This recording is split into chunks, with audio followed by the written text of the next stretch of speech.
Hello guys, good morning. Andito tayo muli sa Parañaque, no? Sa FTI. Muli tayo magbibisita sa ating mga security. At mayroon tayo pipick upin na dokumento kasama na rin doon sa pag-i-inspection. Kompleto ba ang kanilang mobile, mayroon sila yung kanilang DDO at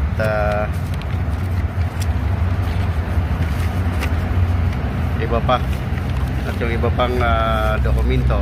Magliban doon, kung mayroon tayong mga tsimbuhang patulog-tulog sa kanilang duty, ay alam na kung anong dapat natin gawin, no? Ay tulungan, advice na maging alerto lagi sa kanilang pwesto, no? At baka masalisihan. Ika nga ay huwag magtiwala